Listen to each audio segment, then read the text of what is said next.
Hello everyone, Swami Vivekananda institute में आपका एक बार फिर से स्वागत है। मैं नितिका एक बार फिर आपके सामने आ गई हूँ library and information science video लेकर। प्रीवियस वीडियो में हमने जो स्टार्ट की थी सीरीज रिसर्च मैथोलॉजी, उससे रिलेटेड आपने वीडियोस देखी होंगी।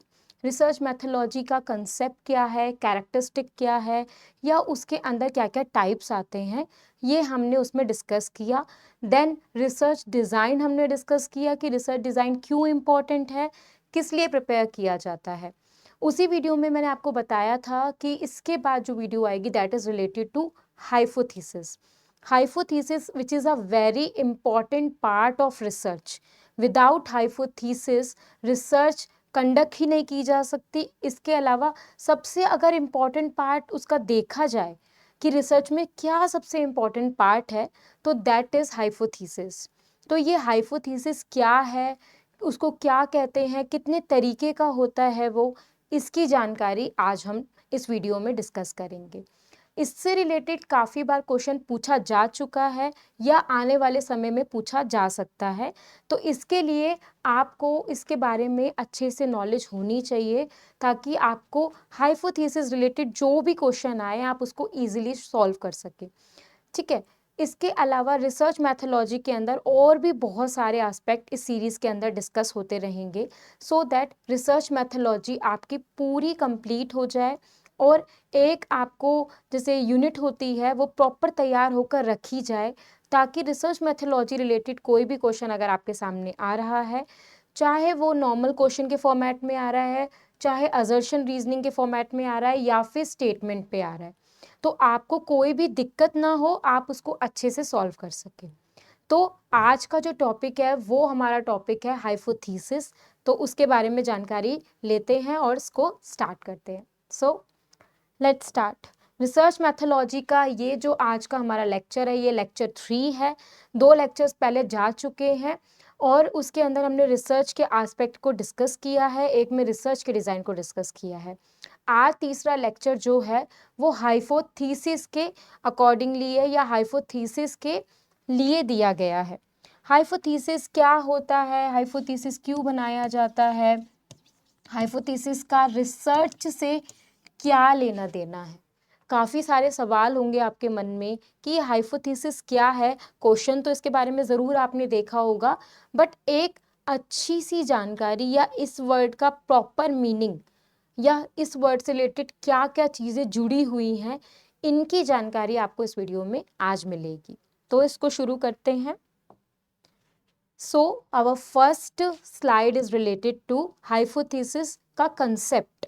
बेसिकली कोई भी चीज़ के बारे में जानकारी लेने से पहले उसका कॉन्सेप्ट या उस वर्ड से रिलेटेड जो भी वो मीनिंग देना चाह रहा है, डिफिनेशंस इन्वॉल्व की गई है, वो जान लेना बहुत ज़रूरी है। इन केस अगर वो वर्ड की चीज़ें आपको समझनी है, उसका एस्पेक्ट समझना है, तो उससे रिलेटेड कंसेप्ट की जानकारी आपको होना बहुत ज़रूरी है। सिमिलरली आज जो हम वर्ड डिस्कस कर रहे हैं वो है hypothesis. Not only in library and information science, hypothesis, it's a part of research, and research is the part of every subject field या कोई भी इंफॉर्मेशन फील्ड के अंदर रिसर्च होती ही होती है या वो पार्ट है ही है इसका। तो इसका मतलब ये नहीं है कि हाइपोथेसिस सिर्फ और सिर्फ लाइब्रेरी इंफॉर्मेशन साइंस में पूछा जाएगा। No, it's a part of each and every syllabus या सब्जेक्ट। तो इसीलिए ये जानकारी लेना सब बच्चों के लिए, सारे इंफॉर्मेशन सीकर के लिए बहुत ही ज़्यादा ज़रूरी है। So hypothesis, hypothesis basically, thesis word आप इसमें जानते ही होंगे, related to research. Thesis dissertations जो बनाई जाती है, जो भी ग्रेजुएट स्टूडेंट्स होते हैं या फिर पोस्ट ग्रेजुएट स्टूडेंट्स होते हैं, वो इसको प्रिपेयर करते हैं। Kind of research report, not purely research उसको नहीं कहा जा सकता, but kindly it's a part of that. तो थीसिस वहीं से लिया गया है word. And the what is the meaning of hypo, तो इसको डिस्कस करते हैं।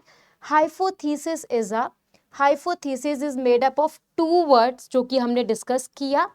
हाइपो, हाइपो यानी कि लेस देन, कम।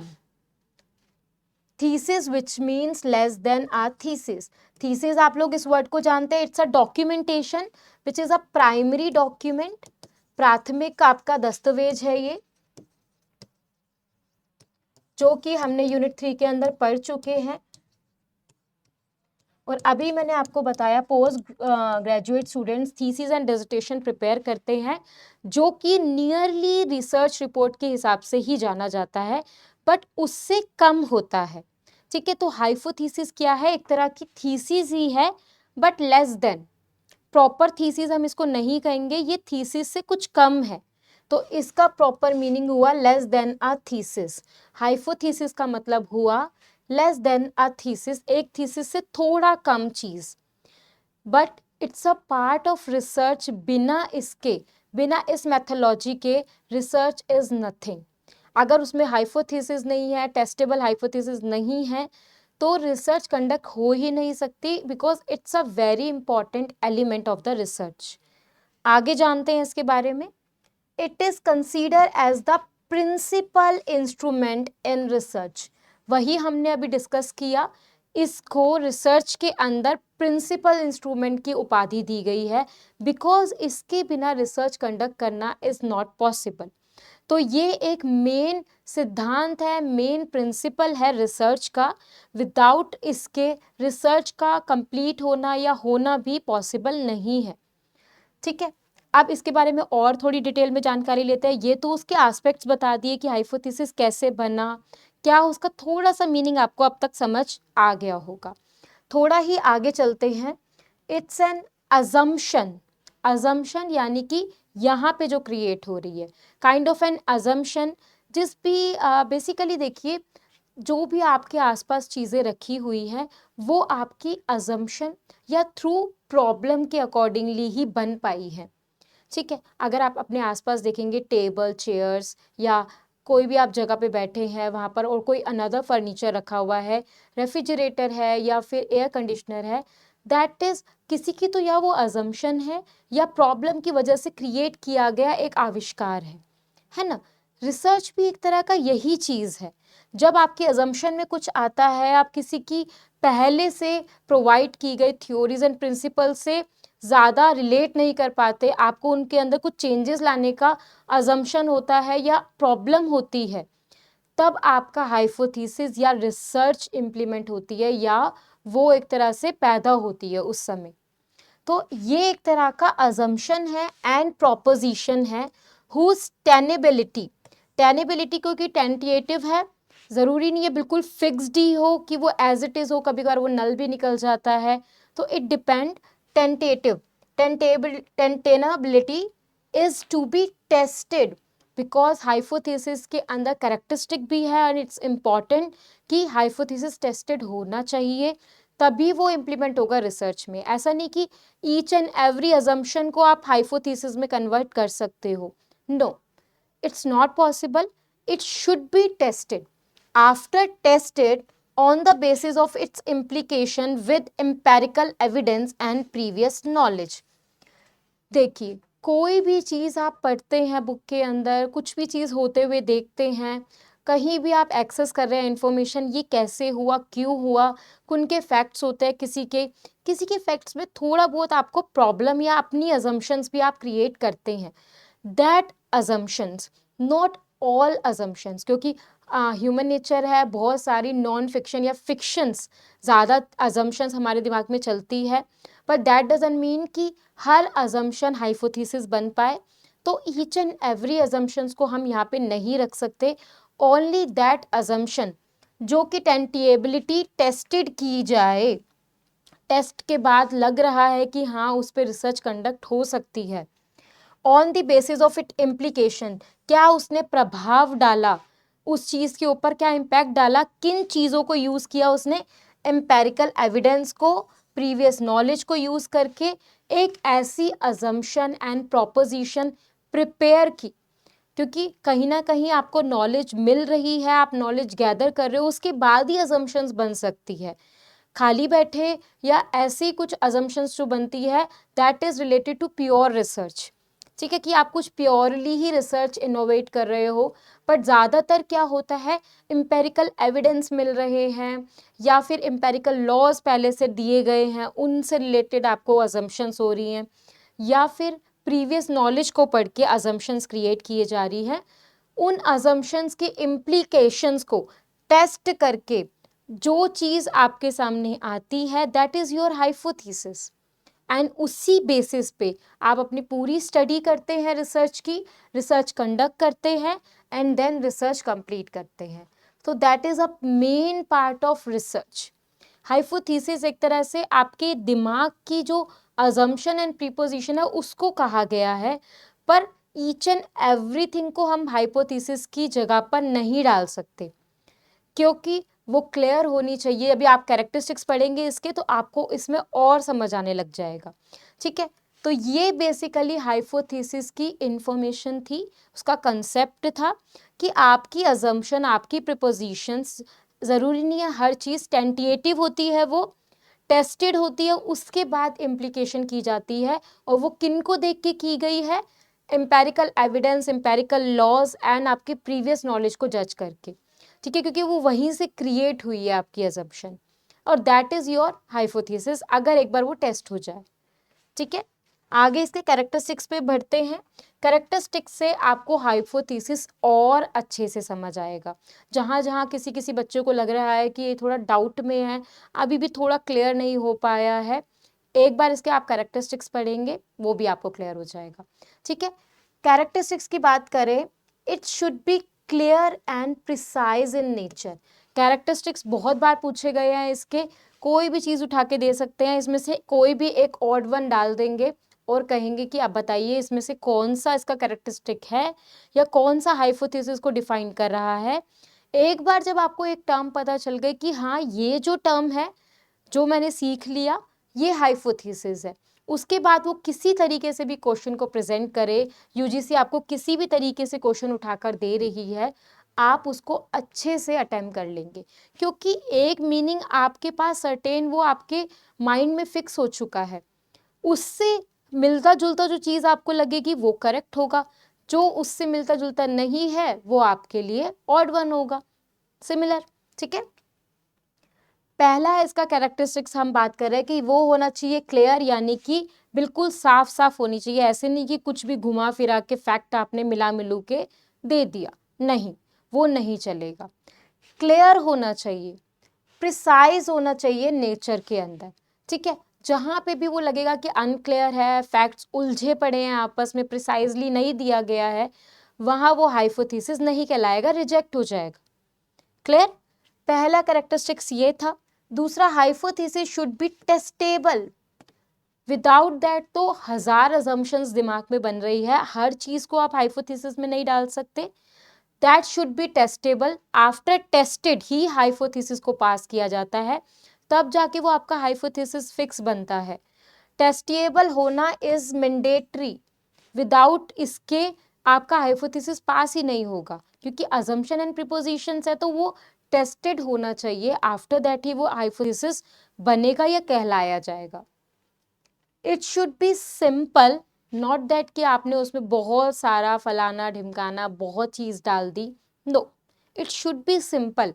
आपकी जो अजम्पशन है, प्रीपोजिशन है, किस चीज़ को बताना चाह रही है वो क्लियर हो आपके हाइपोथेसिस में. दैट सिंपल थिंग उन्होंने बिल्कुल कहा है कि ना कुछ बढ़ा चढ़ा के लिखना, ना कुछ गलत अजम्पशंस लिखना, सिर्फ सिंपल चीज़ आप हमें दो. दैट सिंपल, जितना सिंपल होगा, साफ होगा, वह चीज़ हाइपोथेसिस बनने के लिए सही रहेगी क्योंकि वो क्लैरिफाई कर रहा है आपकी चीज़ों को. सिंपल होना चाहिए, कंसिस्टेंसी एक लेके चलनी चाहिए. ठीक है, एक कंसिस्टेंसी में चल रहा है वो, ऐसा नहीं है कि बस एक स्टार्ट हुआ एंड देन खत्म हो गया. कंसिस्टेंसी फॉलो आउट कर रहा है पूरा विद मोस्ट नॉन फैक्ट्स. ठीक है, अभी मैं भी अननोन बोलने वाली थी. नॉन फैक्ट्स के ऊपर उसकी कंसिस्टेंसी होनी चाहिए, अननोन पे नहीं होनी चाहिए. ठीक है, क्योंकि अननोन फैक्ट्स क्या है, आपकी डिफरेंट अजम्पशंस के अंदर आ सकते हैं पर हाइपोथेसिस के अंदर नहीं आ सकते. ठीक है, it must be explanatory and amenable to testing within a reasonable time. Explanatory होना चाहिए और अमेनेबल होना चाहिए, एक लिमिटेड फॉर्म में होना चाहिए ताकि एक लिमिटेड पीरियड ऑफ टाइम में वो टेस्ट किया जा सके. पता चले बहुत ही लंबा चौड़ा हाइपोथेसिस आपने प्रोवाइड करके दे दिया गया, एंड उसको टेस्ट करने में ही बहुत टाइम चला गया, बहुत समय चला गया, और लास्ट में वो ऑल अननोन फैक्ट्स के अंदर निकला। तो दैट शुड बी नॉट मतलब नॉट गुड। वो हमेशा ऐसा एक्सप्लेनेटरी होना चाहिए, आपकी हर चीज़ों को अच्छे से समझा रखी हो उसमें, हर अजम्पशंस को, एंड अमेनेबल होना चाहिए ताकि उसका टेस्ट रीजनेबल टाइम पर हो सके, एक पीरियड ऑफ टाइम के अंदर वो टेस्टेबल बन सके। A hypothesis should be limited in scope and must be specific. Limited in scope is like दुनिया भर की चीज़ें उसमें नहीं डालनी है, सारी assumptions एक ही hypothesis में नहीं डालनी है, उसको आपको लिमिटेड रखना है, एक लिमिटेड फॉर्म में आपको हाइपोथेसिस डिफाइन करना है जो कि आपका scope of the study define करे, दैट्स इट। सिंपल रहे, दैट्स इट, एक्सप्लेन करे, दैट्स इट, बट पर्टिकुलर एक लिमिटेड टॉपिक को, एक लिमिटेड स्कोप को वो एक्सप्लेन कर रहा है, तभी वो आपका अच्छा हाइपोथेसिस कहलाएगा जिसको टेस्ट किया जा सकेगा। एंड स्पेसिफिक हो, आपकी जो चीज़ें हैं, आपकी जो स्टडी है उसको स्पेसिफिकली डिफाइन कर रहा हो। तो ये जो सारे टॉपिक्स थे that is related to the characteristics of hypothesis. क्या क्या थे? क्लियर एंड प्रिसाइज होना चाहिए, टेस्टेबल होना चाहिए, very very important, simple and consistency होनी चाहिए नॉन फैक्ट्स के अंदर, एक्सप्लेनेटरी अमेनेबल होना चाहिए ताकि वो रीजनेबल टाइम में चल सके। सिर्फ पॉइंट पॉइंट भी आप लोग लिख सकते हो, ज़रूरी नहीं है पूरी लंबी लंबी लाइन लिखना। एक बहुत अच्छा फैक्ट बताती हूँ मैं आपको, बड़ी बड़ी डेफिनेशंस थ्रू डिफरेंट प्रिपोजिशंस या वर्ब उसके अंदर आने से बच्चों को कभी कभार याद नहीं रह पाती। वही डेफिनेशन आप तोड़ तोड़ के याद करो, जैसे कि right time, right reader, right reasonable time, ठीक है, राइट डॉक्यूमेंट। तो ये आपको अभी समझ नहीं आया, it's a definition in reference services जो कि एस आर रंगनाथन ने दी थी। आप उसको तोड़ तोड़ के पढ़ रहे हो, राइट राइट राइट से आपको याद रहेगा कि हाँ ये रंगनाथन की है, वहीं पूरी डेफिनेशन लर्न कर रहे हो, कहीं ना कहीं स्किप से हो सकता है माइंड में। तो सिर्फ और सिर्फ मेन पॉइंट्स लिखिए, क्लियर होना चाहिए, प्रिसाइज होना चाहिए, टेस्टेबल होना चाहिए, सिंपल कंसिस्टेंट होना चाहिए नॉन फैक्ट्स के साथ, एक्सप्लेनेटरी होना चाहिए, अमेनेबल होना चाहिए, रीजनल टाइम में चेक हो सके, और लिमिटेड इन स्कोप होना चाहिए एंड स्पेसिफिक होना चाहिए, दैट्स इट। इसके अलावा हाइपोथेसिस के अंदर वो और कुछ पूछेंगे ही नहीं, ठीक है। तो हमेशा ध्यान रखना है, अगर हाइपोथेसिस का क्वेश्चन आ रहा है आपको ये सब बातें अपने माइंड में रख के चलनी है और इनको क्लियर रखना है, जैसे हाइपोथेसिस को रखना है क्लियर बिल्कुल। सिमिलरली हाइपोथेसिस की नॉलेज के लिए भी आपको ये चीज़ों को क्लियर अपने माइंड में रखना है। इन केस कभी आपके सामने हाइपोथेसिस रिलेटेड क्वेश्चन उठ के आ रहा है, आप फटाक से उसका आंसर दो, ठीक है। Is your types of hypothesis. कितने टाइप का हाइपोथेसिस होता है? हो ही नहीं सकता कि कोई एक टाइप का ही हाइपोथेसिस हो, उसके टाइप्स तो होंगे, डेफिनेटली होंगे। तो टाइप ऑफ हाइपोथेसिस में आपके आ रहे हैं 5 types. Directional hypothesis, non directional hypothesis, research hypothesis जिसको हम साइंटिफिक हाइपोथेसिस भी बोलते हैं,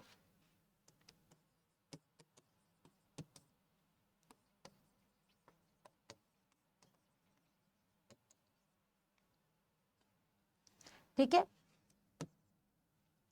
नल हाइपोथेसिस, इंडक्टिव हाइपोथेसिस यानी कि ऑब्जर्वेशन के ऊपर बेस्ड हाइपोथेसिस, ठीक है। आइए इसको डिस्कस करते हैं। Directional hypothesis basically that hypothesis which provide direction या direct relationship between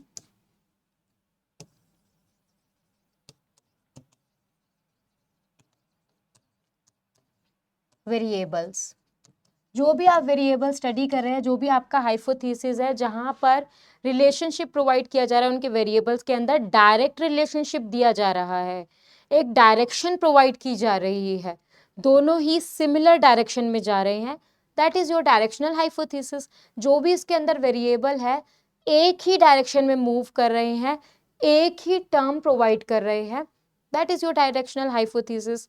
for example it's like study of academic, जो भी अकेडमिक डॉक्यूमेंटेशंस हैं टू इन्हेंस स्टडी हैबिट्स, या study of academic achievement, study for academic achievement and increase in study habits. Academic achievement की study के लिए आप अपनी study habits को इन्हेंस तो करोगे, तो दोनों ही सिमिलर डायरेक्शन में जा रही है, दोनों का ही वेरिएबल सिमिलर डायरेक्शन प्रोवाइड कर रहा है, दोनों अलग अलग राहों पे नहीं जा रही है, दैट इज डायरेक्शनल हाइपोथेसिस।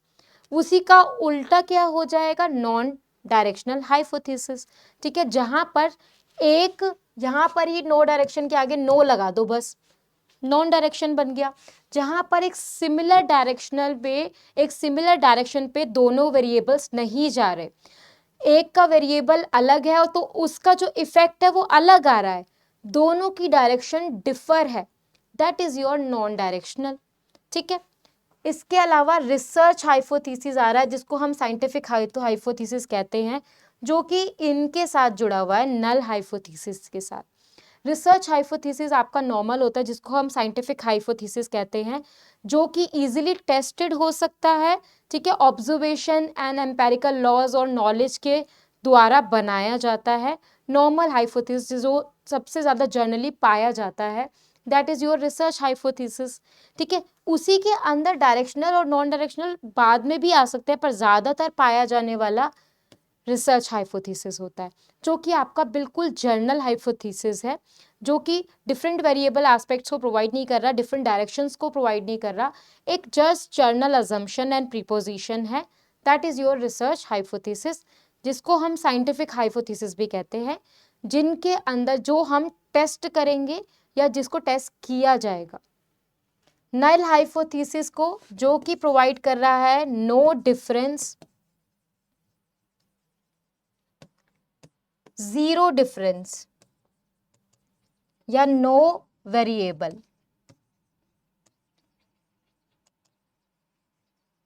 ठीक है, नल हाइपोथेसिस का मतलब होता है कि आपका कोई अजम्पशन नहीं है, आप कोई भी पॉपुलेशन के ऊपर उठाकर प्रोबेबली, यानी कि वो प्रोबेबिलिटी के ऊपर आधारित है, हो भी सकता है नहीं भी हो सकता है, ये इस तरीके का हाइपोथेसिस होता है जो सिर्फ और सिर्फ प्रोबेबिलिटी या प्रिडिक्शन के ऊपर आधारित किया जाता है। दैट इज नो डिफरेंस, बिल्कुल जीरो डिफरेंस इसके अंदर प्रोवाइड किया जाता है, जीरो वेरिएबल्स होते हैं, और that is related to only predictions या प्रोबेबिलिटी के ऊपर। ठीक है, चांसेस है पॉपुलेशन के ऊपर, हाइपोथेसिस क्लियर भी हो सकता है, टेस्ट होके पास भी हो सकता है, और ज्यादा चांसेस है कि वो फेल भी हो सकता है, वो टेस्ट नहीं हो सकता है, that is your null hypothesis. ठीक है, इसके अलावा आ रहा है आपका इंडक्टिव हाइपोथेसिस। इंडक्टिव हाइपोथेसिस जो है आपका, एक सेकेंड, ठीक है, इंडक्टिव हाइपोथेसिस होता है जो दूसरों की ऑब्जर्वेशन, दूसरों की प्रिडिक्शंस या दूसरों की फाइंडिंग्स जो हैं उनको ऑब्जर्व करके हाइपोथेसिस जब बनाया जाता है, उनकी थ्रू ऑब्जर्वेशन जो भी हाइपोथेसिस बनाया जा रहा है, डिफरेंट लॉ एंड एविडेंस का यूज करके, फैक्ट्स का यूज करके, that is your inductive hypothesis. तो ये कुछ पार्ट्स थे डायरेक्शनल, यानी कि जो एक डायरेक्शन में प्रोवाइड कर रहा है सारे वेरिएबल को, एक ही सिमिलर डायरेक्शन में जा रहे हैं, उसी का उल्टा डिफर डायरेक्शन में वेरिएबल्स जा रहे हैं, यानी कि एक डायरेक्शन में नहीं जा रहा है, वो नॉन डायरेक्शनल। रिसर्च हाइपोथेसिस, जिसको साइंटिफिक हाइपोथेसिस भी कहा जाता है, जो मेनली सबसे ज़्यादा देखा जाने वाला जर्नल हाइपोथेसिस है, जो कि टेस्टेड हो सकता है, और वहाँ पे प्रॉपर कोई डायरेक्शनल नहीं प्रोवाइड होती, it's kind of a normal hypothesis जिसको टेस्ट किया जाएगा। जर्नल हाइपोथेसिस कोई भी अजम्पशन, प्रीपोजिशंस। नल हाइपोथेसिस जिसके अंदर कोई डिफरेंस नहीं है, ओनली ऑन प्रिडिक्शंस पे वो शामिल है, सिर्फ और सिर्फ प्रोबेबिलिटी है, एक चांस है कि हो भी सकता है टेस्ट और अप्रूव्ड नहीं भी हो सकता, ज़्यादा चांसेस नहीं पे ज़्यादा है, जस्ट रिलेटेड टू अजम्पशंस, ज़्यादातर उसके ऊपर ही रहता है कि वो प्रिडिक्शंस या उसकी पॉपुलेशन जो है उसके ऊपर डिपेंड रहता है, बाकी सब चीज़ों के ऊपर डिपेंड नहीं रहता है। तो यहाँ पे चांसेस के ऊपर डिपेंड करता है, प्रिडिक्शंस के ऊपर डिपेंड करता है कि वो टेस्ट होकर पास होगा या नहीं होगा। इंडक्टिव हाइपोथेसिस जो कि ऑब्जर्वेशन पे बेस्ड होता है, डिफरेंट फाइंडिंग्स की, वो इसके अंदर आता है। इनका एक रिलेशन और था इसके अंदर रिसर्च हाइपोथेसिस का। अगर हम बात करें इसके ऊपर, रिसर्च हाइपोथेसिस को अगर हम डिनोट करें, हाइपोथेसिस आई या 1 पे, ठीक है। नल हाइपोथेसिस, क्योंकि ये 0 इम्पैक्ट प्रोवाइड करता है, दैट इज H0, ठीक है। इफ ये कहा जाता है, इफ नल हाइपोथेसिस यानी कि H0 इज रिजेक्टेड, अगर ये रिजेक्ट किया जाता है आफ्टर टेस्टेड,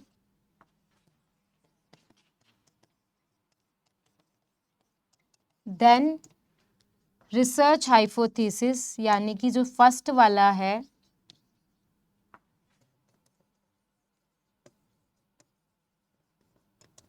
H1, वो अप्रूव्ड होता है, वो टेस्टेड हो जाता है, वो एक्सेप्ट किया जाता है तब, ठीक है। दैट इज अ डिफरेंट, ये आपस में मिले हुए हैं आपके दोनों ही रिसर्च के हाइपोथेसिस।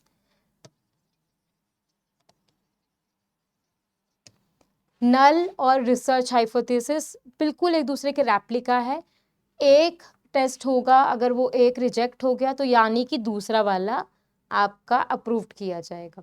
ज़्यादातर यही होता है, नल हाइपोथेसिस जो उसके अंदर होता है वो रिजेक्ट किए जाते हैं और फिर जाकर आपका रिसर्च हाइपोथेसिस को एक्सेप्ट किया जाता है, टेस्ट करके अप्रूव किया जाता है। ये इसके अंदर मुझे बस आपको एक बार समझाना था, दैट इज इंटर रिलेबिलिटी, या फिर उसके अंदर एक दूसरे के ऊपर वो आधारित है। जैसे डायरेक्शनल एंड नॉन डायरेक्शनल है, फिर एक ही फर्क है उसमें, वहां पर डायरेक्शन दे रहे हैं, यहाँ पे नहीं दे रहे, इकट्ठे नहीं जा रहे। ऐसा ही दूसरों के अंदर था, रिसर्च हाइपोथेसिस में और नल हाइपोथेसिस में। Sources of hypothesis, sources of hypothesis में कहाँ कहाँ से आप हाइपोथेसिस जनरेट कर सकते हो, किन किन सोर्सेज का यूज करके, ठीक है। कि कहीं ना कहीं से तो आपका हाइपोथेसिस क्रिएट हो रहा है, अजम्पशंस क्रिएट हो रही हैं। कहाँ से हो रही है? पहली, रिसर्चर के खुद के एक्सपीरियंस से एंड देयर क्रिएटिविटी लेवल से। किस तरीके की वो क्रिएटिविटी अपने माइंड के अंदर रखता है, कितना जुनून वो रखता है और कितना उसको एक्सपीरियंस है उस पर्टिकुलर फील्ड में जहाँ की वो हाइपोथेसिस प्रिपेयर कर रहा है, रिसर्च प्रिपेयर कर रहा है, उस लेवल पे वो वहाँ से सोर्स क्रिएट कर सकता है हाइपोथेसिस का। क्योंकि जितना ज़्यादा एक्सपीरियंस होगा उतनी डिटेल्ड इन्फॉर्मेशन उसको होगी, उतना क्रिएटिव लेवल उसका ज़्यादा हाई बढ़ेगा और ज़्यादा चांसेस होंगे उसकी हाइपोथेसिस क्रिएट होने के। एक होता है डीप एंड बैकग्राउंड नॉलेज, बहुत ही डेप्थ की नॉलेज होना और बैकग्राउंड की नॉलेज होना पर्टिकुलर सब्जेक्ट की, उससे भी हाइपोथेसिस क्लियर किया जाता है। क्योंकि जब आपको ज़्यादा नॉलेज है ही नहीं उसके बारे में, तो मेन छोटी छोटी अजम्पशंस के ऊपर आपका हाइपोथेसिस बनता नहीं है, अगर बनता भी है तो भी टेस्ट होकर नहीं हो पाता वो, ठीक है। हमेशा वो एक depth knowledge review in literature के अकॉर्डिंगली ही प्रिपेयर किया जाता है। वर्सैटिलिटी ऑफ इंटेलेक्ट, जिन लोगों से वो मिल रहा है, जिन लोगों से बातचीत हो रही है, जितना ज़्यादा नॉलेज, जितनी ज़्यादा इंटेलेक्चुअलिटी होएगी, उतनी ज़्यादा नॉलेज बढ़ेगी, उतना ज़्यादा चांसेस होगा हाइपोथेसिस प्रिपेयर होने का, ठीक है। तो वो सोर्सेस यहाँ से भी मिलेगा, यहाँ से भी और यहाँ से भी। साइंटिफिक थ्योरीज, पहले से provide theories, Newton laws, Ranganathan's laws, हर जगह पे थ्योरीज अवेलेबल हैं। उनकी थ्योरी के अकॉर्डिंग अपनी अजम्पशंस बनाना या उन्हीं की थ्योरी को जज करना, मॉडिफाई करना, उनसे भी हाइपोथेसिस प्रिपेयर होता है। तो वो भी एक सोर्स है हाइपोथेसिस प्रिपेयर करवाने के लिए। ऑथेंटिक नॉलेज, अगेन नॉलेज के ऊपर, जब नॉलेज का एक लेवल बहुत ही हायर पे चला जाता है, ऑथेंटिसिटी आ जाती है उसके अंदर, तो जो चीज़ें होती है आपको प्रॉपर नॉलेज हो जाती है एक पर्टिकुलर चीज़ के ऊपर, एक पर्टिकुलर सब्जेक्ट के ऊपर, तब हाइपोथेसिस प्रिपेयर किया जाता है इन सोर्सेज को यूज़ करके। तो ये जो सोर्सेज थे जिनकी मदद से हाइपोथेसिस प्रिपेयर किया जाता है, विदाउट इसके बहुत ही कम चांसेस होते हैं कि हाइपोथेसिस हो। ऐसा नहीं है कि नहीं होंगे, क्योंकि वहाँ पर क्या होगा, एक प्योर रिसर्च का जन्म होगा, एक प्योर हाइपोथेसिस का जन्म होगा। ज़्यादातर वो डिपेंड होती है प्रॉपर आपके जो भी बनी बनाई चीज़ें हैं उनके ऊपर, प्रॉपर पहले से प्रोवाइड करी गई चीज़ों के ऊपर और पहले से प्रोवाइड की गई थ्योरीज के ऊपर। तो ये हमारा आज का टॉपिक था।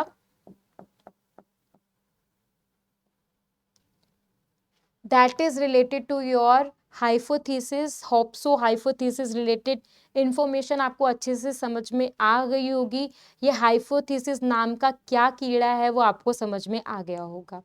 इन रिसर्च हाइपोथेसिस नाम काफ़ी बच्चों को सुनने में मिला होगा। अगर आप अटेम्प्ट पहले दे चुके हैं तो ज़रूर ही आपको पता होगा। क्या पता काफ़ी बच्चे इसके बारे में पहले से भी जानते हो, उनकी नॉलेज आज थोड़ी-सी और बढ़ी हो। तो मैं यही आशा करती हूँ कि हाइपोथेसिस रिलेटेड जितनी भी हमने आज जानकारी ली या मैंने आपको जानकारी दी, आपने उसको अच्छे से गेट किया होगा या एक्सेस किया होगा या अच्छे से समझा होगा। कहीं भी कोई भी छोटी-सी भी दिक्कत आ रही है, आप कमेंट सेक्शन में लिख सकते हैं, आपकी वो दिक्कत ज़रूर दूर होगी, ठीक है? इसके लिए साथ के साथ अभी और रिसर्च मैथोलॉजी रिलेटेड टॉपिक्स आएँगे, रिसर्च रिपोर्ट क्या है और इम्पैक्ट फैक्टर्स इसके अंदर क्या है, जी इंडेक्स, एच इंडेक्स, आई-10 इंडेक्स एंड स्प्रेडशीट, एसपीएसएस सब चीज़ हम इस सीरीज़ के अंदर कवर करेंगे बिकॉज़ रिसर्च मैथोलॉजी बहुत ही इम्पोर्टेंट एस्पेक्ट है जेआरएफ के लिए, बेसिकली जेआरएफ के लिए सबसे ज़्यादा।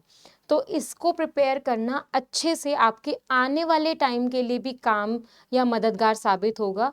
तो इस सीरीज़ को अच्छे से देखिए, कोई भी डाउट आ रहा है आप पूछ सकते हैं कमेंट सेक्शन के अंदर। इस वीडियो को अच्छे से देखिएगा, लाइक कीजिएगा एंड शेयर कीजिएगा एंड चैनल को सब्सक्राइब कीजिएगा।